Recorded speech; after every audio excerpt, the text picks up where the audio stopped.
అంటే కేంద్ర ప్రభుత్వం బడ్జెట్ అయితే ప్రవేశపెట్టింది. సో ఈ బడ్జెట్ వల్ల 2 తెలుగు రాష్ట్రాలకి కేటాయించిన బడ్జెట్లో సో ఎవరికి ఎక్కువ ప్లస్ ఉందంటే మీరేం చెప్తారు? దీనికన్నా ముందు మీకు ఒక విషయం చెప్పాలి. నిన్న కాక మొన్న లాస్ట్ రోజు సమ్మక్క సారక్క దర్శనం తల్లి బాగా అయింది. విఐపి కోటలు వెళ్ళొచ్చాం. ఆశీస్సులు కూడా మనకు ఉంటాయి, మనకి మన వ్యూయర్స్కి ఛానల్ అందరికీ. Thank you. సో రియల్ ఎస్టేట్కి ఈ బడ్జెట్లో నా పర్సనల్ ఒపీనియన్ అంటే పెద్దగా ఒదిగింది ఏం లేదండి. అటు ఆంధ్రాకి కానీ ఇటు తెలంగాణ ఒకటి తప్ప. ముందుగా మనం ఆంధ్రప్రదేశ్ గురించి మాట్లాడుకుందాం. ఆంధ్రప్రదేశ్లో ఒకటి హై స్పీడ్ రైల్ కారిడార్ ఒకటి ఉంది. తర్వాత బడ్జెట్లో కొంత అమౌంట్ అనేది కేటాయించారు. క్యాపిటల్స్కి వేరేగా, క్యాపిటల్ సిటీకి వేరేగా, ఇంటిగ్రేటెడ్ టౌన్షిప్ మీకు ఫిగర్లు ఉన్నాయి. ఆల్మోస్ట్ 1100 కోట్లు అమరావతి క్యాపిటల్కి రిలీజ్ చేస్తామన్నారు. అది ఒక పాజిటివ్ సైన్. రెండోది ఇంటిగ్రేటెడ్ సిటీకి 400-500 కోట్లు పెట్టారు. అంటే చాలా వాటి మీద రేట్లు తగ్గే అవకాశాలు ఉన్నాయి. ఎందుకంటే టారిఫ్ ఇప్పుడు ట్రంప్ గారు పెట్టిన ట్యాక్సేషన్లో చాలామంది ఇబ్బంది పడుతున్నారు. 50% ట్యాక్సేషన్. పాకిస్తాన్కి 15%, చైనాకి 30%, మనకు మాత్రం 50%. ఎందుకంటే ఎంటైర్ వరల్డ్లో చూసుకుంటే, ఇండియాలో చూసుకుంటే ఆంధ్రప్రదేశ్ తెలంగాణ అనేది ఆంధ్రప్రదేశ్ ఒక స్పెషల్ మానిటరింగ్ ఉంది. ఎందుకంటే సెంటర్తో కలిసి ఉన్నారు వాళ్ళు. నిన్న ప్రత్యేకించి నిర్మలా సీతారామన్ గారు కూడా మాట్లాడారు అమరావతి గురించి మాట్లాడటం. సో అమరావతి ఫ్యూచర్ ఎలా ఉండాలో కూడా వాళ్ళు డిసైడ్ చేసినట్టు కూడా కనపడుతుంది. రాబోయే 100 సంవత్సరాలకి సిటీ ఈ విధంగా ఉండాలని చెప్పి కూడా ఒక మాస్టర్ ప్లాన్తో ముందుకెళ్తున్నట్టు కూడా డెఫినెట్గా. ఎందుకంటే రానున్న గత 10 సంవత్సరాలు జరిగిన మార్పులు ఏంటంటే బీజేపీ చాలా స్ట్రాంగ్ అయిపోతుంది. ఇప్పుడు ఆంధ్రాలో బీజేపీ ఉన్నట్టే నా ప్రకారం. తెలంగాణలో కాదు కానీ ఆంధ్రాలో బీజేపీ. ఎందుకంటే బీహార్కి లాస్ట్ టైం బడ్జెట్లో మీరు చూసుకుంటే బీహార్కి ఆంధ్రప్రదేశ్కి ఇచ్చిన ఫెసిలిటీ అందరికీ ఇవ్వలే. కొన్ని వేల కోట్లు ఇచ్చారు. సో దీనివల్ల ఏమవుతుందంటే ఇప్పుడు ఆంధ్రప్రదేశ్కి కావాల్సింది ఏంటంటే main infrastructure, connectivity, growth corridor, industries. ముఖ్యంగా వైజాగ్లో మీరు చూసుకుంటే కనుక డేటా సెంటర్స్. అంటే మొత్తం ఈ ప్రపంచంలో ఇండియాలో ఎన్నున్న అవన్నీ ఒకే దగ్గర చూసుకుని ఆంధ్రాలో ఎక్కువ ఉంటాయి కొన్ని రోజుల తర్వాత. అంటే డేటా సెంటర్ అనేది రానున్న రోజుల్లో going to play major role. And Vizag దానికి చాలా ఐడియల్ ప్లేస్. లోకేష్ బాబు వెళ్ళినప్పుడు కూడా మాట్లాడారు. అప్పుడు ఈక్వినిక్స్ అనే డేటా సెంటర్ పెద్ద కంపెనీ ఉంది.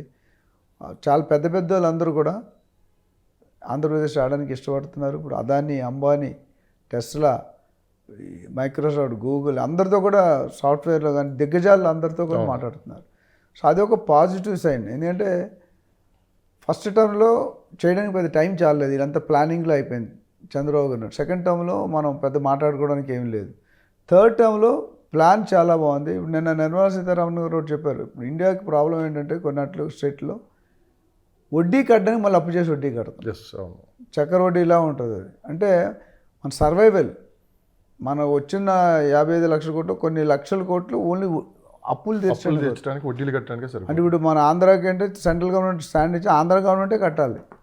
సో అక్కడి నుండి బయటికి రావాలంటే రెవెన్యూ జనరేట్ కావాలి.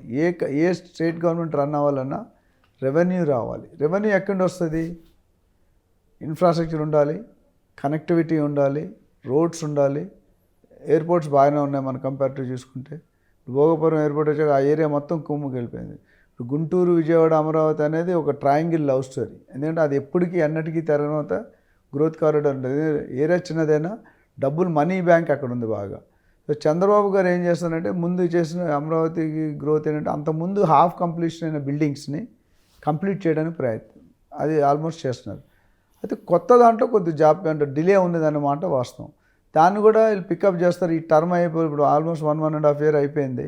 ఇంకా మిగిలిన 3.5 సంవత్సరాల్లో ఈ ఏవైతే ఫండ్స్ లాస్ట్ 1 yearలో వీళ్ళు ఫారిన్ కంట్రీస్కి వెళ్ళి అదానీ, అంబానీ వీళ్ళందరితో మాట్లాడారో అంతా డాక్యుమెంటేషన్ ప్రాసెస్ రిలీజ్ అయ్యే స్టేజ్ దగ్గరికి వస్తుంది.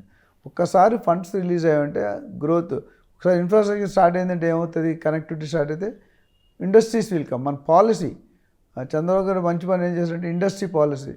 అంటే ఎవరైనా ఇండస్ట్రీ పెట్టి ఎక్కువ క్వశ్చనింగ్ లేకుండా ట్యాక్స్ హాలిడేస్ అలాంటివన్నీ ప్రకటిస్తే ఏమవుతుంది? 2047 దాకా కొన్ని ఇండస్ట్రీలకి అసలు ట్యాక్స్ హాలిడే మాత్రం ట్యాక్సే లేదు.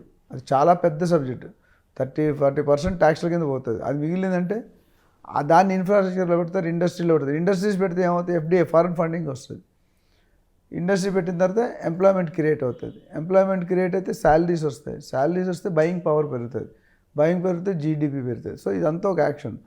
సో ప్రస్తుతం ఇప్పటికి ఒక షేప్ ఒక కొలిక్కి రాకపోయినా రానున్న నెక్స్ట్ 2-3 ఇయర్స్లో అమరావతికి ఫేజ్ 1 ఒక స్కెలిటన్ షేప్ వచ్చేస్తుంది.